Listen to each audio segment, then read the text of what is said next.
साहित्य की सेवा करने वाले डॉक्टर रसिद किशोर नीरज, जिन्होंने कई पुस्तकें लिखी और साहित्य की सेवा कर रहे हैं। सरकारी नौकरी की जिम्मेदारी उठाने के साथ साहित्य को अपना सब कुछ मानने वाले डॉक्टर रसिद किशोर नीरज की हिंदी रचनाकार में पंकज गुप्ता से खास बातचीत।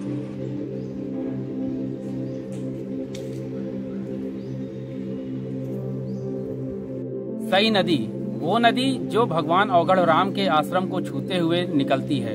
हम रायबरेली में साहित्यकार रसिद किशोर नीरज जी के साथ हैं, जिनकी कई किताबें आ चुके हैं और देश के बड़े साहित्यकारों में उनकी गिनती होती है। आखिर रसिद जी, साहित्य के क्षेत्र में युवा वर्ग आगे क्यों नहीं आ रहा है, ये देखा गया है।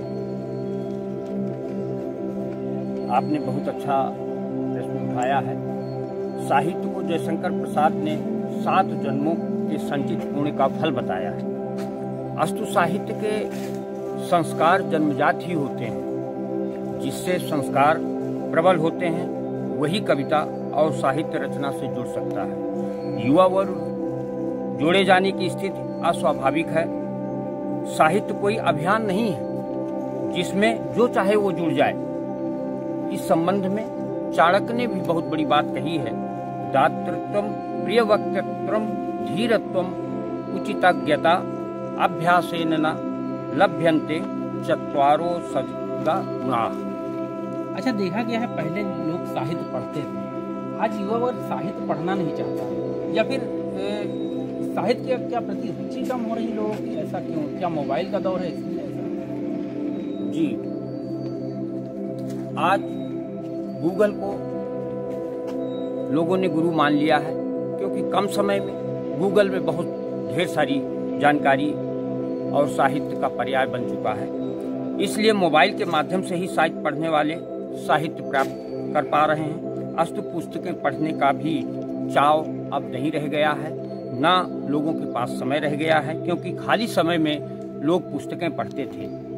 मोबाइल अब देखा जा रहा है, यद्यपि नियमित रूप से पुस्तकों का अध्ययन करना बहुत आवश्यक है। अच्छा, पहले बड़े कवियों की जो गीत होते थे उनको फिल्मों में लिया जाता है, फिल्में आईना होती हैं समाज का, लेकिन आज की फिल्मों में जो गीत होते हैं वो कोई मैसेज नहीं देते, कोई संदेश नहीं देते। ऐसा क्यों है? और जो है क्या कि फिल्म डायरेक्टर उनकी कमियां हैं या फिर वैसे गीत लिखने वाले नहीं रह गए? वास्तव में एक समय था जब फिल्मों में गीत आते थे तो गीतों की वजह से फिल्मों की पहचान बनती थी और वो फिल्में बहुत हिट होती थी। उनमें बड़ी लंबी कतारें लगती थी टिकट लेने के लिए, और वो फिल्मों के गीत साधारण नहीं बौद्धिक व्यक्तियों द्वारा भी स्वीकार किए जाते थे। अच्छे गीतों की वजह से वो फिल्में बहुत ही चर्चित होती थीं। अब फूहड़, अश्लील ऐसे फिल्मों का सृजन निर्माता, फिल्म के निर्देशक लोग कर रहे हैं, जिसमें ऐसे ही गीत आ रहे हैं जो हमारी संस्कृति और संस्कृति को नष्ट कर रहे हैं। ये एक बहुत ही समस्या समाज के सामने उत्पन्न हो रही है। अच्छा, एक चीज और देखा गया है कि क्या सरकार साहित्यकारों को उत्साहित करने के लिए, उनकी पुस्तकों को प्रकाशित करने के लिए क्या कोई मदद नहीं कर रही क्या? जी, इसमें भी एक बड़ी चिंता की बात है कि सरकार जो है पुस्तकें प्रकाशन के लिए एक आध कहीं पर हिंदी संस्थान जैसी संस्था सरकार की हैं, लेकिन वहाँ पर वह उपेक्षित साहित्यकार नहीं पहुँच पाते।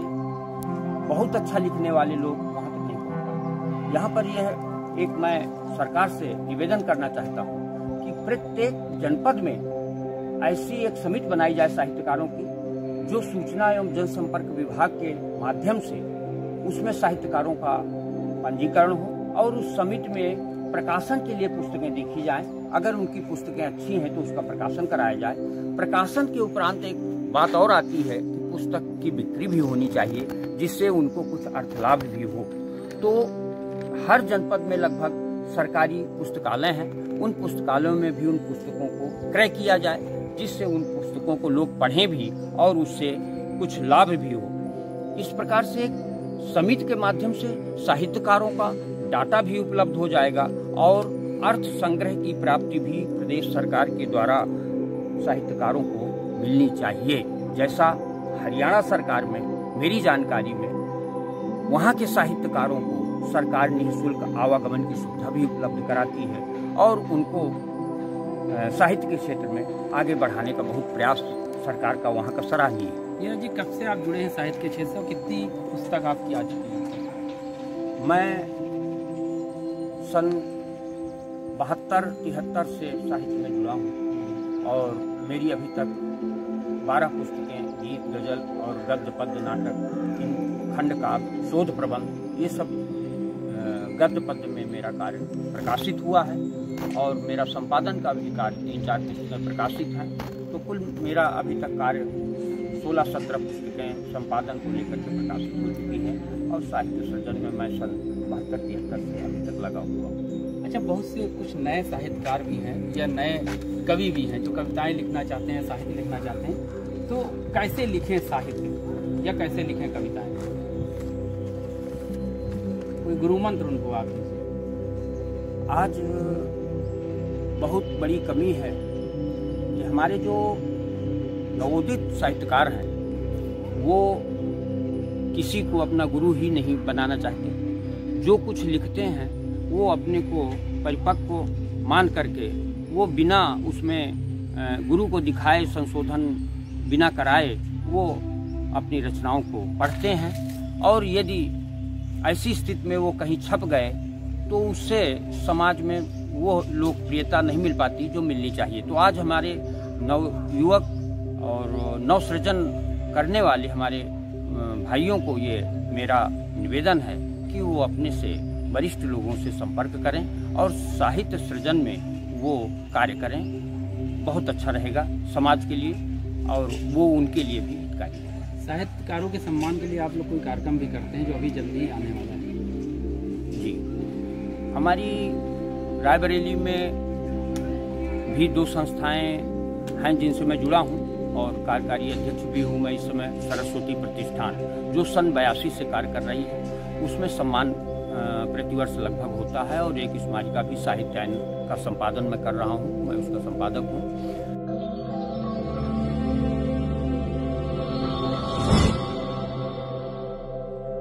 लेकिन आज के जो साहित्यकार हैं वो किसी को अपना गुरु नहीं मानते हैं और गुरु के बिना मार्ग नहीं होता है, चाहे वो साहित्य का क्षेत्र हो, अध्यात्म का क्षेत्र हो या फिर कोई और क्षेत्र हो। इसीलिए हमारे साथ डॉक्टर रसिक किशोर नीरज जी जो कि बड़े साहित्यकार हैं, उन्होंने ये बताया है कि साहित्यकार अगर बनना है, कलमकार अगर बनना है तो गुरु भी जरूरी है। हम फिर मिलेंगे एक नए साहित्यकार के साथ, अपने सहयोगी नीरज के साथ। नमस्कार।